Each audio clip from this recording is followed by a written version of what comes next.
Benvidos unha semana máis a Compostela en Llamas. Comeza aquí unha ruta gastronómica que de seguro ides a disfrutar.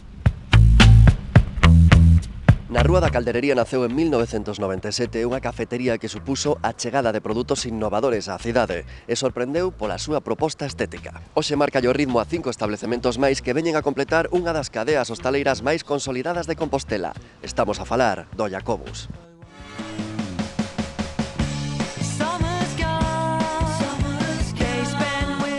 Houve un tempo no que decir café en Santiago era falar sempre dunha mesma cousa. Iso cambiou coa chegada do Jacobus á Rúa da Calderería hai xa case 2 décadas.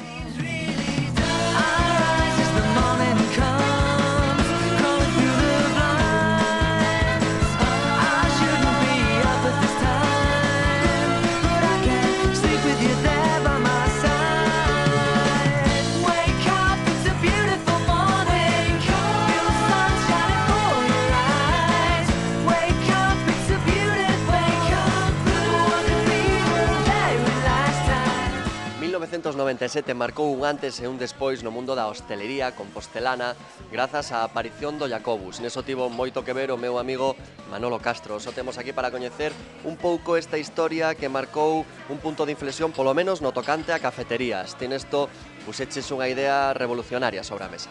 Iniciamos o tema con unha mezcla propia nosa que aínda perdura no tempo e ademais ofrecerlle ao público unha serie de cafés de origen, de países de origen, nos cuales empezamos con 17, seguimos tendo 17, máis 2 que incorporamos novamente. Por outra parte, tamén o mercado do té estaba prácticamente, era desconocido, e iniciamos no 97 con 52 tipos diferentes de tés, e tocamos tamén o chocolate.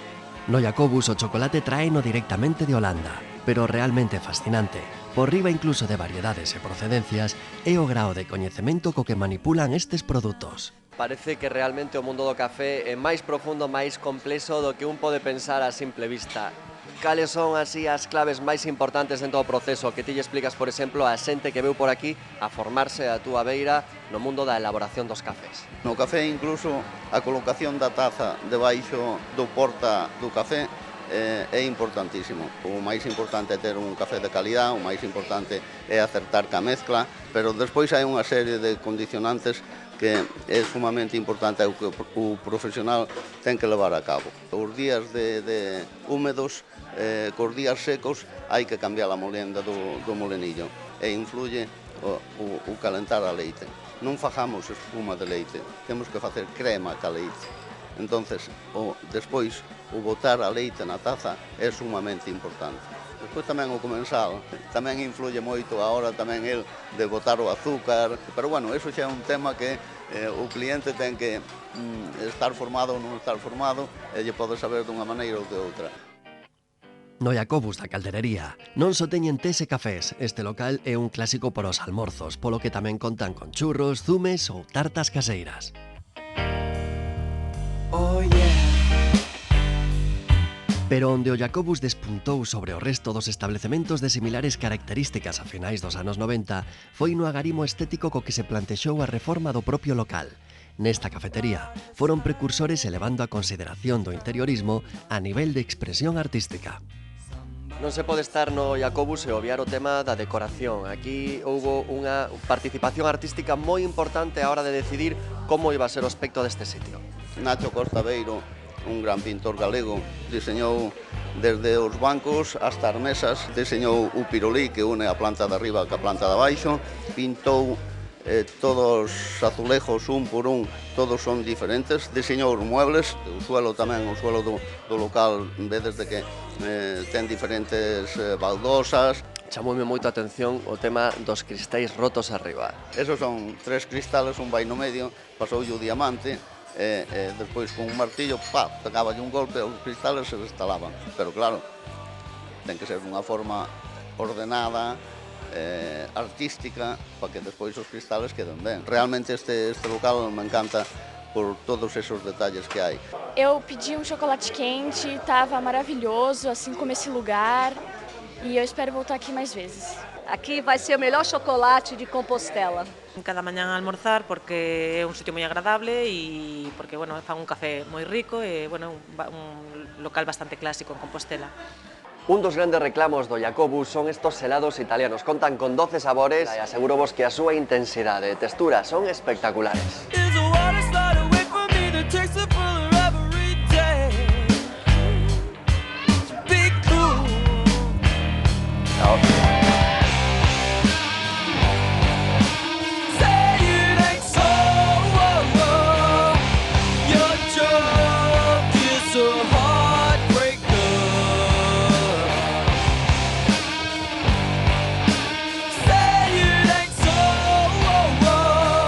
Para seguir coñecendo Jacobus, temos que desplazarnos ata a Rúa do Franco. Enseguida, ides a comprender por qué.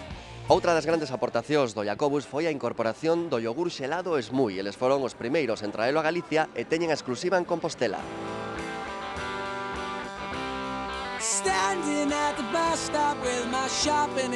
Os Smui non levan gluten, son baixos en graxas e ricos en fibras, calcio e proteínas, pero a clave do seu éxito é o sinfín de toppings engadibles ás bases de yogur natural, de nata, de chocolate ou o de sabor frutal que varía cada semana.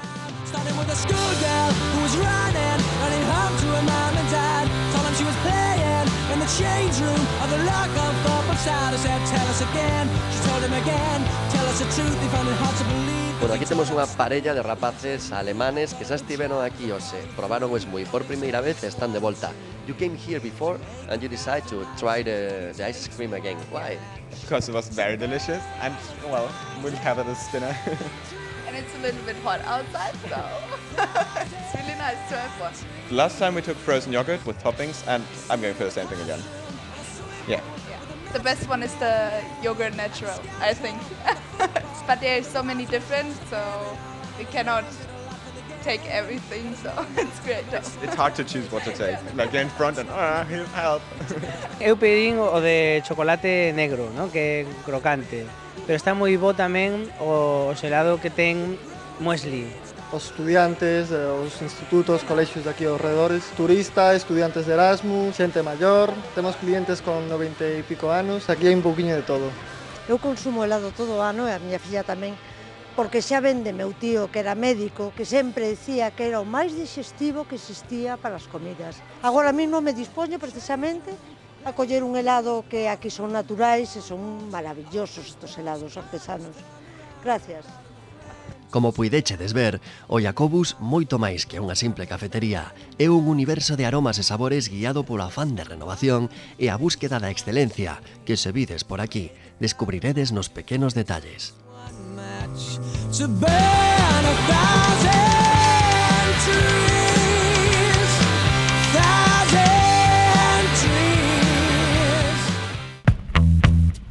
Despois de coñecer o seu pai, seguimos da man de Manuel Castro para visitar o máis novo dos establecementos Jacobus, na Praza de Galicia. Atópase a Tasqueña.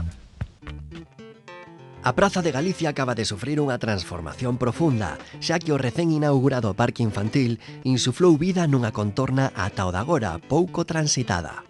Un dos locais máis positivamente influenciados por este cambio chámase a Tasquiña, que tamén pertence á firma Jacobus. Precisamente por eso hemos venido, porque estábamos con los niños en el parque y lo hemos visto y está muy cómodo y muy bien. La verdad que era una plaza que no se estaba utilizando prácticamente y bueno, le ha dado mucha vida ahora para los niños.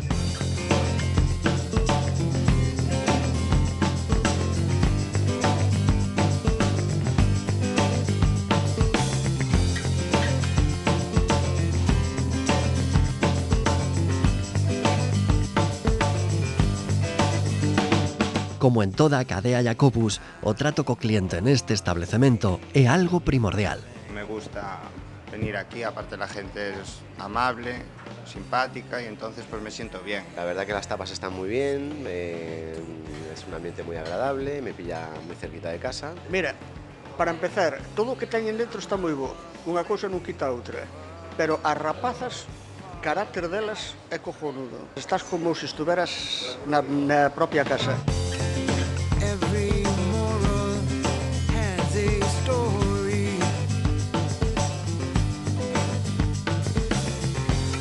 and every story A aparición da tasquiña supuxo a ampliación do abano de produtos ofrecidos pola firma Jacobus máis contundente dende a súa aparición na nosa cidade. Que a calidade sella ser a súa principal premisa pode comezar a demostrarse co polvo a feira. A miña idea era poñer un pulpo de calidad, un pulpo de roca, un pulpo gallego, e así foi. O pulpo de roca gallego ten ese regusto a marisco que ao final de cada bocado ou de cada tallada é impresionante. E temos unha oferta tamén de xamón de bellota, auténtico de bellota, temos un bacalao marinado, unha croca de ternera, un jarrete feito a fuego lento, un bacalao ao forno, uns calamares enharinados. Está me dando a sensación de que ti tes nos teus locales aquelas cousas que che gusta papar a ti mesmo. Nada máis, mira, o que non coma eu nos meus locales non vai a comer o cliente.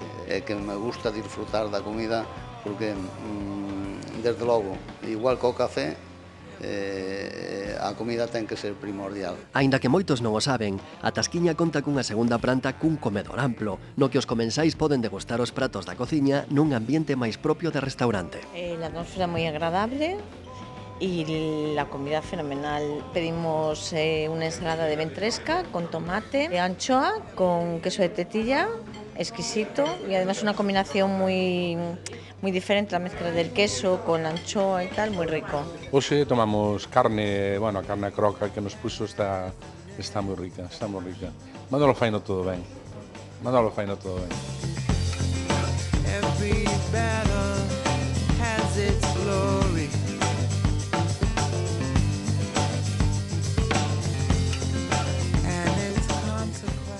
A isto é obrigado a engadir que a Tasquiña non sería o que é se non fora polos seus viños. Aquí repítese a exitosa fórmula dos lugares que apostan por unha oferta reducida, pero cunha selección impecable. Hasta o ano pasado estuve traballando en exclusiva en Santiago, a Hacienda de Grimón, se chama o viño, e prácticamente é o viño da Rioja que eu traballo. Despois, como Ribera do Duero, Protos, porque non me quero complicar a vida, é un viño de que todo o mundo conoce, de que o pide, e que nunca tes problemas con eles. Tamén de chateo, teño o Casal de Armán, que é un viño fabuloso, un ribeiro extraordinario. Esta Tasquiña, pola súa corta idade, é todavía unha gran descoñecida para moitos composteláns. Cando a coñezades, levaredes a sorpresa de descubrir novas opcións para os vosos paseos gastronómicos. Eu quedei impresionado polo bacallau marinado con pemento confitado.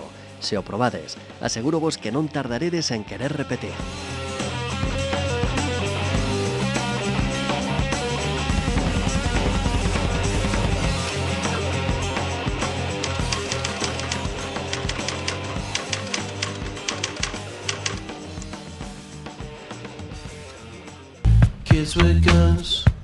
A máis estreita das rúas da cidade contén un tesouro ben coñecido polos composteláns e moi visitado polos turistas. Metémonos na praciña escondida con máis encanto do casco histórico para coñecer o Entrerrúas.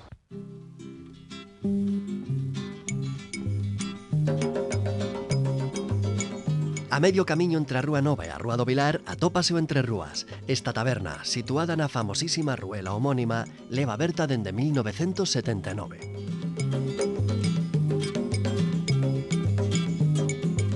Aínda que hoxe o Entrerrúas é unha referencia en canto a cociña tradicional galega, nos seus comezos foi unha tasca de viños. Eso ben o sabe Francisco Branco, seu fundador.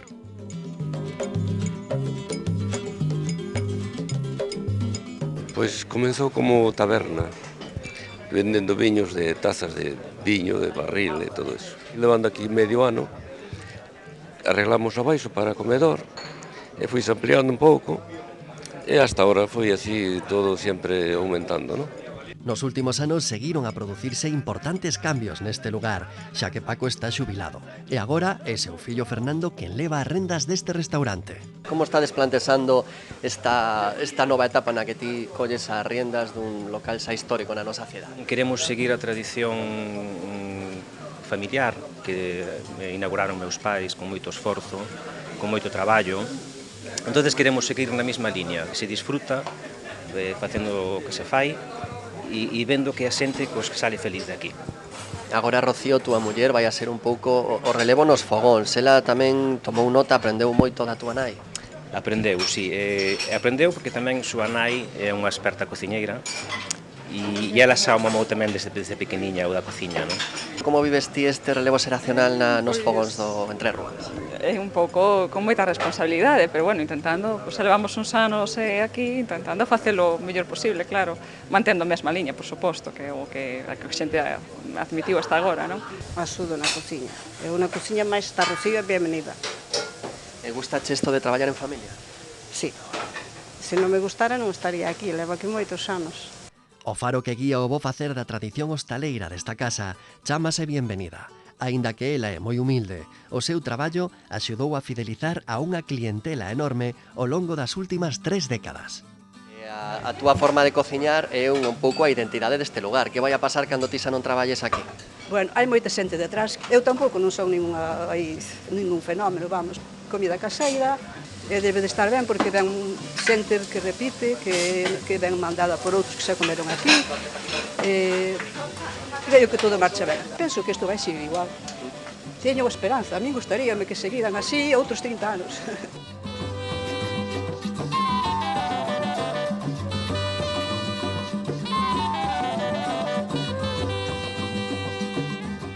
Cales son os produtos que vos ofrecedes aquí no Entre Rúas? Por dicirche algún exemplo, máis galego que o caldo non o hai.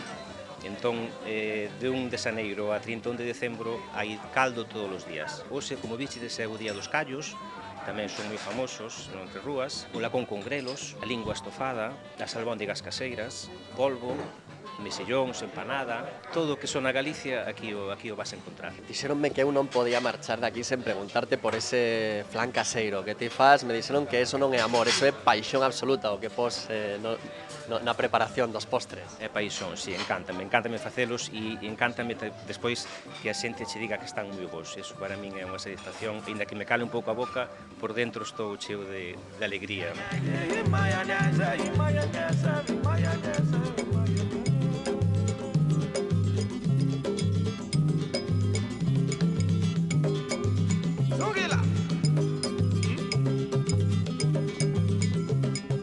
Ademais do produto, un elemento crucial para explicar o enorme éxito do Entre Rúas é a súa terraza. Por estar situada nunha zona de moitísimo tránsito e aparecer nas guías de viaxeiros máis prestixiosas do mundo, atrai a xentes procedentes de lugares moi diversos que conviven co público local. Eu sou da Guiné-Bissau. Elane Nascimento, sou de Salvador, Bahia, Brasil. Christian, I'm from Denmark. Bueno, yo soy de las afueras de Santiago, y es la primera vez que vengo aquí al Entre Rúas, y la verdad que para ser la primera vez me ha gustado mucho. A terraza marcou un punto de pasar de ser un pouco conocidos a moi conocidos, porque a terraza é bastante agradecida, está nun sitio bastante tranquilo, está nun sitio que polas noites no verán é unha delicia estar, porque non fai nin frío, nin hai unha temperatura ideal. No verán, pois non sabes, un día que che ven soleado, pois ves como está chea de xente, non? Comer ar livre na terraça em Santiago de Compostela, onde temos pedras que olham para nós e tem muita coisa para contar, é máis simpático ainda. Yo he venido aquí porque me parece un sitio característico. A la gente le llama mucho la atención, un sitio que parece como que está escondido y como que van a descubrir algo distinto. A mí me parece interesante por eso. Jeg elsker Santiago. I skal besøge det sted her. Os que xa temos o hábito de visitar o Entre Rúas case a diario, sabemos ben por que este é un lugar imprescindible para nós. Aqueles que aínda non o coñezades, non demoredes máis a vosa visita. Asegúrovos que pagará a pena.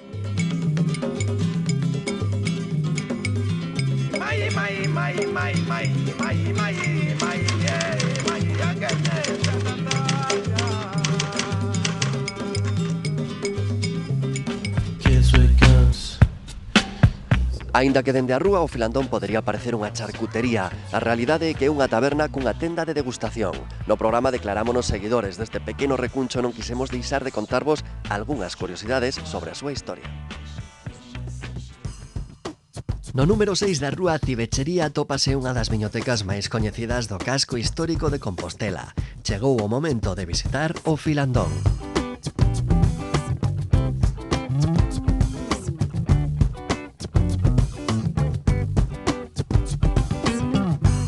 A piques de comprobar, o lugar que ocupa o Filandón antes de acoller unha tasca xa era un recuncho cargado de historia na nosa cidade.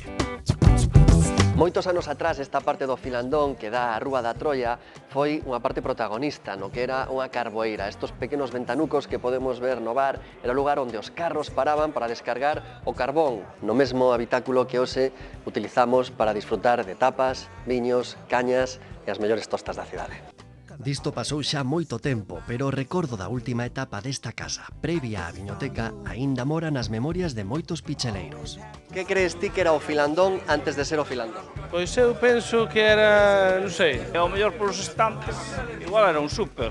Pues lo estábamos discutiendo hoy, de hecho, pensamos que en el origen debía ser una charcutería y que como si hubieran tirado la pared del almacén atrás y hubieran puesto mesas y se hubiera montado el chiringuito. Unha mercería. Eu estaba pensando neso, nunha mercería, precisamente. Efectivamente, aquí houbo unha mercería, pero o actual Filandón en si mesmo tamén agocha unha historia curiosa, comezando polo seu propio nome. Tes idea de onde ven o nome Filandón? Nin idea. A palabra filandón é ben do Bierzo e é un cuentacuentos. Nos invernos no Bierzo se xuntaban na casa as mulleres a fiar e os homes o palica alrededor da lareira rascándose. E o que conta un conto é o Filandón.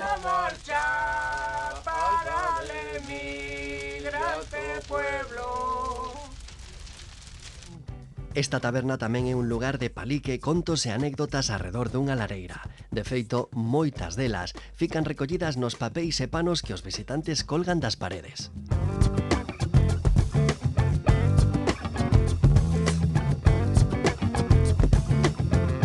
É algo curioso, desde logo. Hai algunhas moi bellas, está ben, está ben. Es muy romántico, la verdad. Si quieres dejar algo agradable, algo que recordar, se debería dejar alguna. He dejado varias ya. Ganas de dejar tu sello en un sitio que te lo deja a ti, también es como un intercambio, ¿no? Si tú entras a un sitio que te impacta y te gusta, pues es una manera de dejar parte de ti aquí también. Tiene mucho encanto. Eso saleu de cando veñan os papás cos nenos pequenos e me quitaban as monedas da pared. E entonces poñías a pintar muñecos para que non se moveran polo bar. E, pois, bueno, chegou a liña que empezou a escribir e de eso sigueu todo o mundo escribindo. O caso é que máis alá de valoracións históricas ou estéticas, polo que realmente recoñecido este Filandón é polas súas tostas, aínda que non son infinitas en variedade. A súa calidade é excepcional. Vou facer 3 de lacón con tetilla, con queso de tetilla. Cecina, xamón, lacón, lomo. Ahora está de moda tamén os chicharrones, con queixo de arzúa, porque funde e queda con un acidito moi rico. Jamón y queso, desde luego. A de cecina con queixo. La de cecina. Outra curiosidade do Filandón é que, ademais de taberna, tamén funciona como tenda, polo que cando veñades por aquí, poderedes mercar os seus produtos e levalos con vos. Enseñar o produto que tes ao público que te ves elaborando, vendendo e depois degustar. Eso son as tendas de degustación. No te esperas lo que hay al fondo cuando llegas a la entrada. Rollo en xebre, a fogatiña, todo é genial, genial. A atmósfera deste lugar conta cunha curiosa combinación de troula e tranquilidade. Mentres uns degustan as súas tostas, outros dan boa conta do viño para vivir unha desas noites interminables que sempre atopan no Filandón o seu mellor punto de partida. Unha borracheira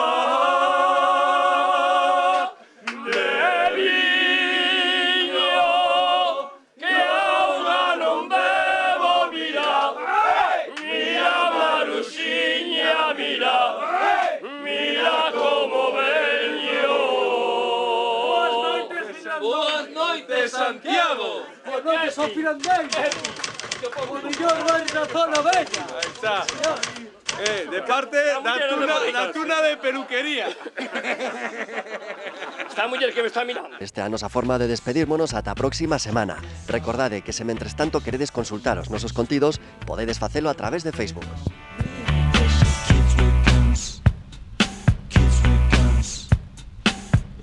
Does it, easy, does it, they got something to say.